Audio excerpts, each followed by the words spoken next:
하나님을 기다리며 기도하고 있었던 이 무리들, 드디어 하나님의 약속을 받는 날이 되었습니다. 그 약속이 성취됩니다. 우리가 흔히 아는 오순절 강림 사건의 날이죠. 그래서 예수님께서 말씀하신 대로 너희는 내가 너에게 이야기한 대로 하나님께서 약속하신 정말 그 약속하신 것을 받기까지 이제 몇 날이 못 되어서 너네가 그 약속을 받을 텐데 너희는 여기서 기다리라고 말씀하신 그 말씀이 이제 드디어 오늘 성취되는 것을 보게 됩니다. 하나님을 기다리는 사람들, 하나님께 기다리면서 하나님의 약속을 기다리면서 기도하는 사람들 절대로 실망하지 않습니다. 실망하지 않습니다. 하나님의 약속이 이루어지는 날이 꼭 오지요. 그날이 하나님께서 잡으신 그 타이밍이 오순절 날이라고 이야기합니다. 오순절은 이 유대의 명절 중에 3대 명절 중에 하나 아닙니까? 그래서 많은 사람들이 각 처에서 다 이렇게 몰려와서 또 정말 하나님 앞에 또 예배를 드리는 그런 정말 복된 그런 시기인데 하나님께서 그날로 잡으셨어요. 오순절은 50일째 되는 날이다, 그런 뜻이죠. 6월절부터 따져봤을 때 50일째 되는 날이고, 이 오순절에 여러 가지 그런 다른 의미들이 이제 부여가 되어 있었습니다. 오늘 그 매일 성경 해설에도 나와 있지만, 첫 번째는 그날이 이제 오순절이 다른 말로는 칠칠절이다, 아니면 맥추절이다, 그런 말이 있죠. 우리가 신명기나 민수기에서 봤죠. 그것은 이제 특별히 처음 익은 곡식의 열매를 드리는 그런 절기였습니다. 그래서 첫 수확을 하나님께 드리는 절기였고, 그것이 또 이제 좀 지나가면서 이 구약과 신약의 중간기 때는 따져보니까 그때가 시내산에서 하나님의 율법을 받았던 시기랑 거의 맞아떨어집니다. 6월절부터 한 50일 지나서. 그래서 이 오순절 때 그 하나님께로부터 율법을 수여받은 날이다, 이렇게 이제 의미를 부여하면서 이 오순절을 그들이 지키고 있었습니다. 그날을 하나님께서 타임으로 잡으셨어요. 하나님의 새로운 역사를 이루시는 날로 잡으셨습니다. 다시 말해서 예수님께서 이제 떠나시고 승천하신 다음에 이제 예수님께서 제자들을 통해서 성령님을 또 성령 하나님이 그들을 통해서 이제 하나님의 새로운 역사를 이루시는 그 새날을 이 오순절날로 잡으신 것이죠. 예수님의 약속대로 예수님은 그들을 고아처럼 버려두지 않으셨습니다.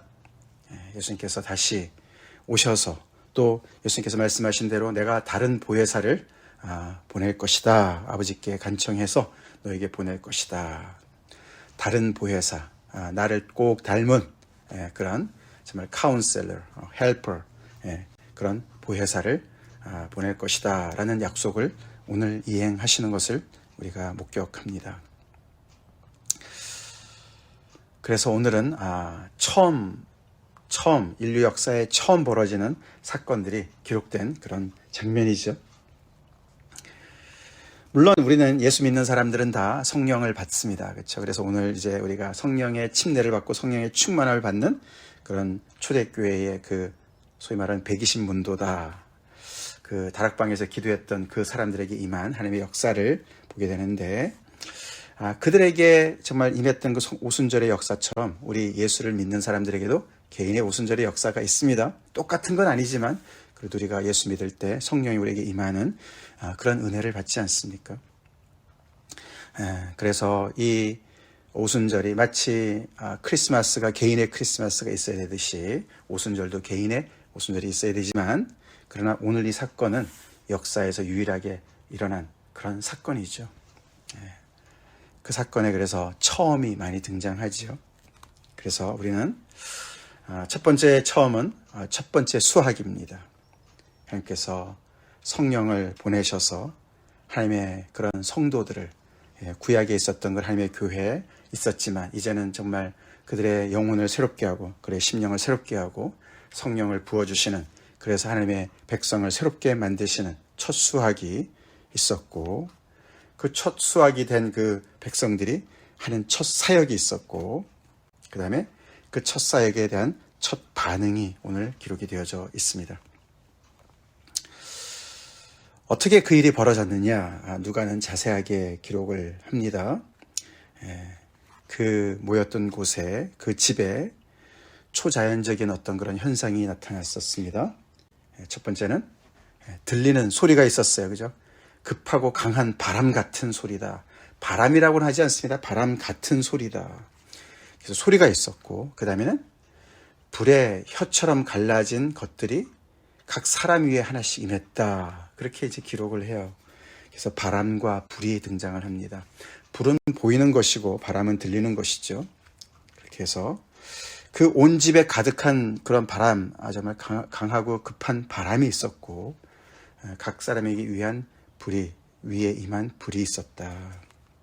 자, 그런 초자연적인 역사만 있었던 것이 아니라 그때 모든 각 사람들이 성령의 충만함을, 성령 하나님의 강력한 임재를 느끼면서 성령이 시키시는 대로 지시를 따라서 하는 일이 있었죠. 다른 언어들로 말하기를 시작했다. 그런 강력한 초자연적인 역사가 각 사람에게 연결이 되어지고 그 각 사람이 거기에 또 반응하는 그런 놀라운 초자연적인 어떤 그런 경험을 하게 되었습니다. 이 자리에 모였던 사람들이 경험한 성령 하나님의 그런 특징은 강력한 그런 하나님의 어떤 그런 임재로, 그렇죠? 우리가 구약에 보면은 어떤 폭풍 위에서 임했던 하나님, 우리가 욥기에서 만났었죠. 그리고 불의 어떤 그런 역사는 옵니까? 하나님의 임재가 올 때, 그렇죠? 그런 정말 흑암과 구름과 불과 신의 산에서 임하신 하나님, 하나님의 어떤 그런 임재와 연결되어지죠. 그런 역사가 정말 이 모였던 이 집에 아마도 다락방 같죠. 거기에 임했었다라고 기록을 합니다. 근데 이번에는 그 사람들이 다른 언어들로 말하기를 시작했다. 사실 구약에서도 하나님의 영이 임했을 때 하나님의 말씀을 예언하는 선지자들이 있었습니다. 근데 이번에는 여기에 모여있는 모든 사람들에게 정말 하나도 빠지지 않고 각 사람 위에 기도하고 기다렸던 사람 위에 임했다. 그게 혀처럼 보였는데 그것이 또 언어로 연결이 되어집니다. 그렇죠? 그렇게 해서 첫 수학이 이루어졌습니다. 근데 그 사람들이 무엇을 했습니까? 그 오순절을 기리기 위해서, 지키기 위해서 천하 각국에서 이렇게 모여든 경건한 유대인들, 흩어져 살던 유대인들이죠.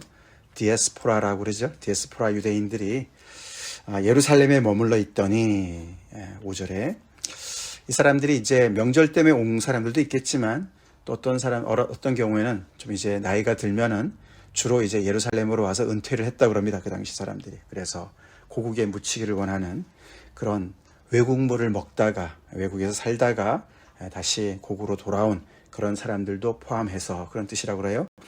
그래서 모여있던 사람들이 다 이 광경을 옆에서 듣고 같이 경험합니다. 큰 소리가 나서 사람들이 모였어요. 그렇죠? 그들에게 이 첫 수확이 됐던 그 하나님의 백성들이 무엇을 했습니까? 11절에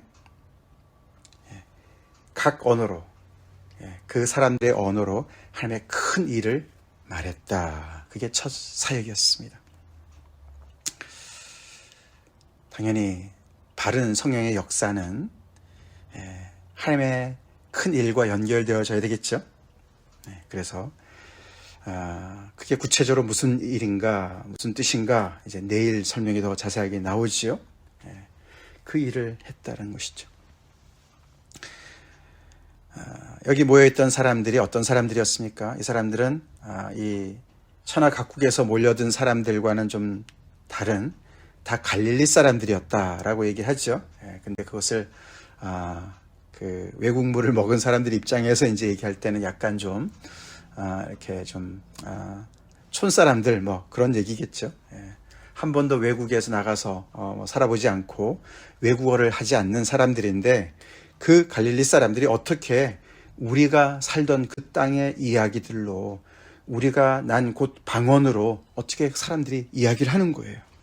그래서 이 사람들이 너무나 놀래서 자기네가 그 외국에서 태어나서 자란 그 외국어를 통해서 하나님의 큰 일을 듣게 되는 그런 놀라운 역사를 이제 경험하게 됩니다. 그래서 너무나 그 반응은 12절에 놀라고 당황했다. 그래서 이게 도대체 어떻게 된 일이냐. 다 그렇게 반응을 했는지 모르지만 또 밑에 보면은 조롱하는 사람들도 있었습니다. 이 사람들이 술에 취해서 저렇다. 뭔가 새로운 술인가 보다. 그래서 이 사람들이 그냥 중얼거리는 것이 아니라 어떤 특정한 그 외국의 언어를 사용하면서 뭔가를 얘기하는구나 라고 이제 반응을 했다. 하나님의 역사가 일어난다고 해서 모두가 다 알아보는 건 아니에요. 그렇죠? 때로는 그런 일도 있겠지만 주로 설명이 필요하죠. 설명이 필요합니다. 그래서 분명히 자기네 말로 듣기는 듣는데 그 내용을 충분히 해석하고 이해를 하지는 못하는 것 같습니다. 그래서 이제 내일 베드로가 쭉 그것을 풀어주지 않습니까? 여기 이제 누가는 거기 천하 각국에서 모인 그 사람들의 그 나라를 자세하게 설명합니다. 그렇죠? 9절, 10절, 11절에까지 거기가 이제 천하 각국으로부터 온 그 사람들을 이렇게 자세하게 설명을 하죠. 일부러 그러는 것 같습니다. 왜냐하면 이 하나님의 역사, 지금 일어나는 역사는 천하 만민에게 해당되는 그들이 꼭 들어야 되는 말씀이기 때문에 그런 줄로 믿습니다. 그리고 그들이 다 모여 있었던 이 오순절 날을 선택한 목적도 거기에 쓰신 것 같죠? 어디입니까? 첫 번째 구절에 보면은 바데인과 메데인과 엘람인과 메소포타미아. 여기는 이제 그 바벨론, 아시리아 지역입니다. 지금 이란, 이락 이쪽이죠. 유브라데 강의 그쪽, 동쪽이죠. 유대인들이 많이 그리로 포로로 잡혀가지 않았습니까? 북이스라엘이 망했을 때. 그래서 거기에서 정착했던 유대인들이었던 것 같습니다. 그 다음에 유대는 아마 이제 유대 땅의 그 예루살렘을 얘기하는 것이 아니라 옛날 다윗 시절 때 그 유브라데 강까지 이렇게 그 시리아 쪽을 이렇게 북쪽도 유대 땅이라고 그러지 않았습니까? 아마 거기를 얘기하는 것 같다. 학자들이 그렇게 얘기합니다. 그래서 이제 이 동쪽에서부터 쭉 오는 거죠. 아시리아 지역, 바벨론 지역에서부터 이제 시리아로 내려와서 그 다음에 갑바도기아, 본도, 아시아, 부르기아, 밤빌리아는 소아시아 지방을 얘기합니다. 그래서 이 흩어진 많은 유대인들, 나그네들이 디아스포라가 이 소아시아 지방, 지금의 터키 이쪽에도 흩어졌었던 것이죠. 그쪽으로 오고 그 다음에는 남쪽으로 내려가죠. 애굽과 구레네 가까운 리비아, 그렇죠. 남쪽. 그래서 그 당시에 이 애굽 지역에도 굉장히 유대인들이 많았다 그럽니다. 어떤 사람들은 AD 한 30년, 40년 이때쯤에는 100만 명도 되었다라는 기록이 있다고 그래요. 특별히 그 알렉산드리아라는 그 지방에는 그렇게 많은 사람들이 살고 있었다 그래요. 유대인들이. 그 다음에는 어디로 왔습니까? 로마로 옵니다. 이태리 로마로 갑니다. 지중해를 중심으로 얘기하는 것이죠. 거기에서 온 사람들, 유대인들도 있었고 유대교에 들어온 사람들, 우리가 하나님을 두려워하는 자, God fearer라고 그러죠. 그래서 그 이방인들이지만 유대교로 개종한 사람들이죠. 할례를 받고 그래서 모든 또 유대인의 그런 율법을 지키기로 그렇게 정말 이렇게 개종한 사람들, 그런 사람들이 모였었던 것이죠. 특별히 로마에 그런 사람들이 많이 있었다 그럽니다. 그래서 로마로부터 온 나그네의 유대인과 유대교에 들어온 사람들 같이 포함해서 설명하고, 그 다음에는 이쪽 그 아라비아 반도 쪽에 그레데인, 섬이죠. 지중해 있는 섬과 그레데 먼저, 그 다음에 아라비아인들은 이쪽에 그 아라비아 반도의 남쪽에 있는 사람들. 그렇게 쭉 한 바퀴를 돌죠. 그렇게 이 유대 땅 예루살렘을 중심으로 해서 한 바퀴 삥 돌면서 천하 각국에서 모여든 그런 흩어졌던 유대인들 플러스 이방의 개종자들까지 합해서 이런 사람들이 다 이 말을 보고 듣고 경험했던 것이죠. 근데 그 사람들이 놀란 이유가 7절에 다 놀라 신기하게 여겨 이르되 보라 이 말하는 사람들이 다 갈릴리 사람이 아니냐. 성령이 이 갈릴리 사람들한테 임하셨어요. 하나님의 첫 수학의 대상이 갈릴리 사람들이었어요. 예수님을 따랐던 예수님의 제자들이죠.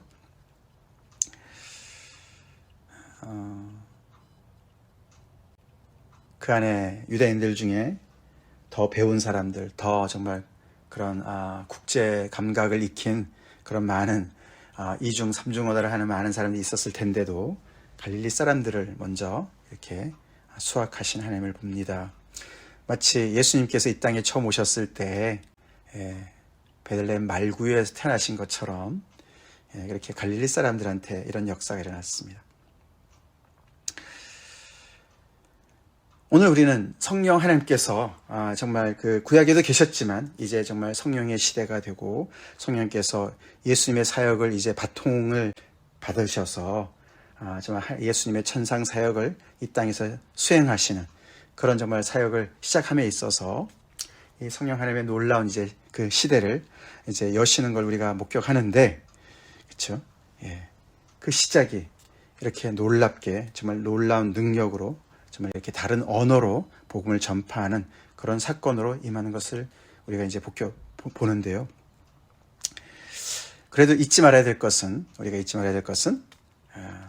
이 성령님은 하나님이시죠. 인격체 되신 하나님이십니다. 오늘 여기 어떤 초자연적인 역사로 임하셨고 어떤 성령님의 어떤 그런 대한 직접적인 묘사는 없지만 이 모든 일들을 수행하시는 이분은 성령 하나님이시고 성령님은 인격체 되시는 하나님이신 것을 우리가 잊지 말아야 되고 또 하나는 뭡니까? 이 성령 하나님은 결국은 다른 부회사, 즉 예수님을 꼭 닮은, 더 나아가서는 그리스도의 영, 그렇죠? 그리스도의 영, 하나님의 영이자 그리스도의 영이신, 그래서 예수님의 사역을 그대로 제자들이 감당하게 하시는 그런 일을 수행하시는 분이신 것을 우리가 잊지 말아야 됩니다. 그래서 이 제자들이 드디어 이제 예수님의 그 약속대로 내가 너희를 고아처럼 버려두지 않고 다시 올 것이다. 그 약속을 이행하시는 예수님을 이렇게 만나는 것이죠. 요한복음에서 14장에서 말씀하신 예수님. 사실 이 사도행전의 말씀 속에 시작할 때도 말씀을 드렸지만 이것은 성령행전이라고 보는 게 맞다. 더 나아가서는 정말 성령께서 제자들을 통해서 성령께서 역사하시는 그런 행전이다. 그런 행위의 기록이다. 그렇게 보는 게 더 정확하죠. 그래서 이 예수님의 그 약속이 그대로 이제 이렇게 이루어져서 예수님의 사역을 이제는 제자들이 이 땅에서 정말 행하고 있는 것을 우리가 보게 되죠.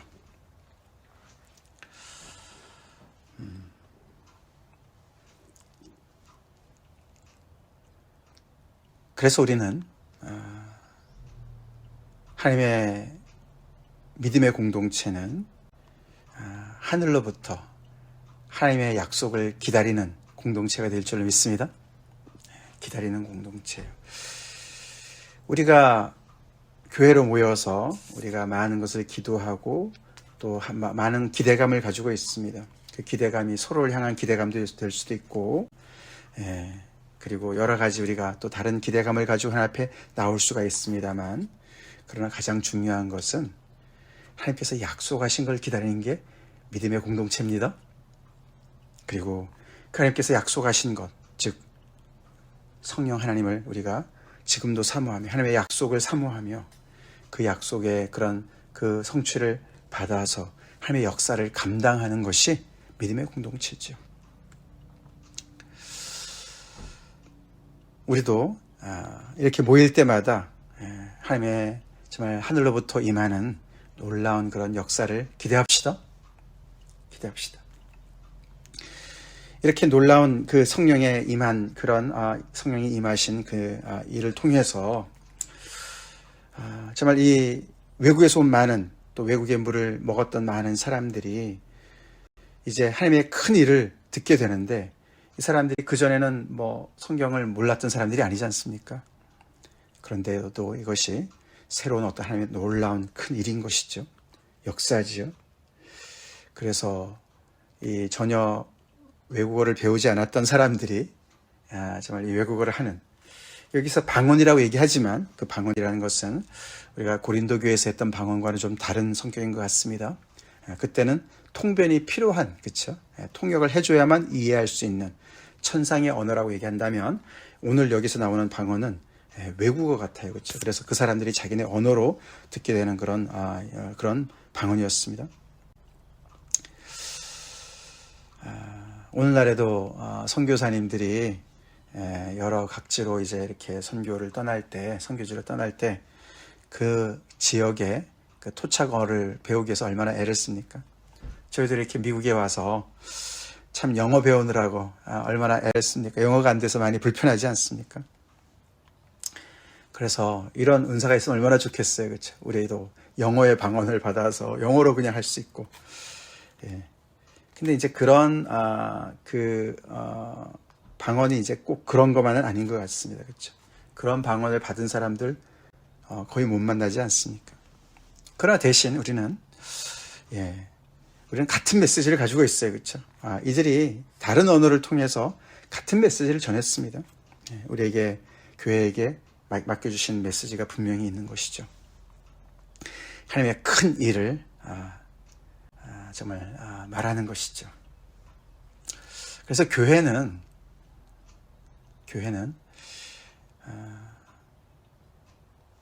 하나님께서 능력을 주셔서 초자연적인 역사를 통하시든 아니면은 정말 이렇게 정말 그래서 급하고 강한 바람, 거센 바람처럼 역사하시는 어떤 그런 성령 역사든 아니면은 조용히, 그렇죠? 우리의 심령 가운데 임하시는 성령의 역사든 그런 역사를 통해서 우리는 하나님의 큰 일을 선포하는 것이 교회고 믿음의 공동체죠. 그리고 우리의 무대는 천하 각국이어야 된다는 것이죠. 모든 세상 사람들이 들어야만 하는 복음이죠.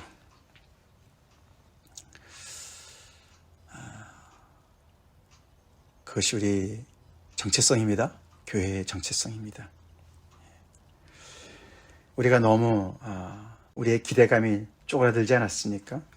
고작 기대하는 것이 어떤 내 주변의 여러 가지 정말 그런 문제들에 우리가 너무 매여 있지 않습니까?